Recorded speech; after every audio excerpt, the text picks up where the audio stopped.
Very good. You already know we have been training for for around 10 days, a little bit more,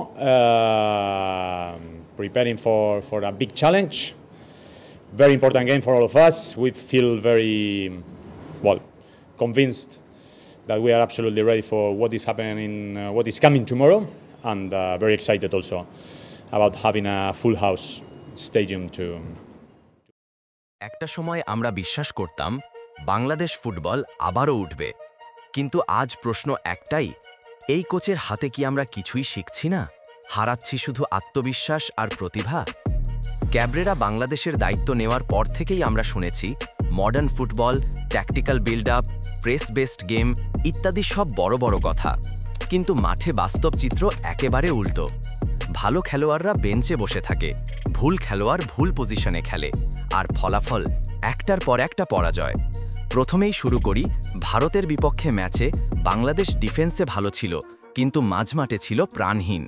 দলকে নেতৃত্ব দিতে সক্ষম জামাল ভুঁইয়াকে না নামিয়ে এমন খেলোয়াড়দের সুযোগ দেওয়া হয়েছে যারা নিজেদের অবস্থানই খুঁজে পাচ্ছিল না।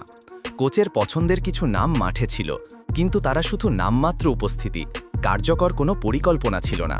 ম্যাচটা 0-0 ড্র হলেও সবাই বুঝে গেছে ক্যাব্রেরা দল গঠন নয়, শুধু নাম সাজাতে জানেন।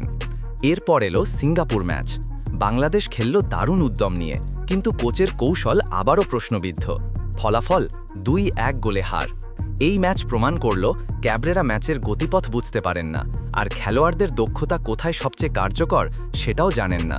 আর তারপর এলো হংকং ম্যাচ, যেখানে ক্যাব্রেরার সিদ্ধান্তগুলো আসলেই অদ্ভুত ও হতাশাজনক। ফাহমিদুল, সমিত সোম, জামাল ভুঁইয়া, জায়ান আহমেদ এই নামগুলো স্টার্টিং একাদশে ছিল না। মাঠে দেখা গেল অদ্ভুত লাইন আপ, কোনো কৌশল নেই, কোনো সংযোগ নেই। দলের একমাত্র স্ট্রাইকার আলামিন এবং দারুণ ফর্মে থাকা কাজেম শাহকে স্কোয়াড থেকে বাদ দেওয়া হয় ম্যাচের আগের দিন। স্ট্রাইকার ছাড়া খেলা ছিল চরম বোকামি, এবং বেঞ্চে ভালো ভালো প্লেয়ার বসিয়ে সোহেল রানা অথবা ফয়সাল আহমেদ ফাহিমকে শুরুর একাদশে খেলানো প্রশ্নবিদ্ধ।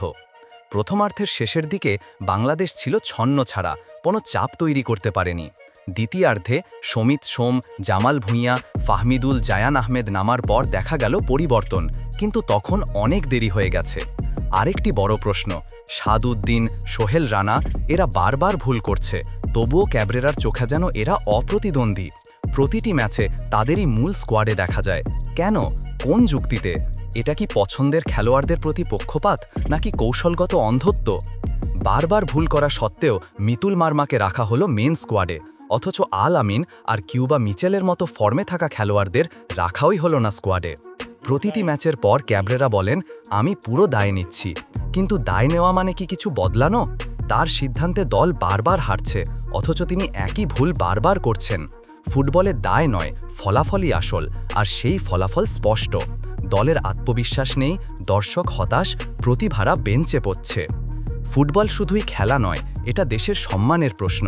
যদি একজন কোচের কারণে আমরা প্রতিনিয়ত প্রতিভা হারাই, যদি ম্যাচের পর ম্যাচ আমরা ভুল সিদ্ধান্তের শিকার হই, তাহলে প্রশ্ন উঠতেই পারে, এই কোচের জায়গায় কি এমন কেউ আসা উচিত নয়, যিনি সত্যিকারের বাংলাদেশের ফুটবলের ভাষা বোঝেন? এখন সময় সিদ্ধান্ত নেওয়ার। আমরা কি হারের অজুহাত শুনব, নাকি জয়ের জন্য নতুন পথে হাঁটব?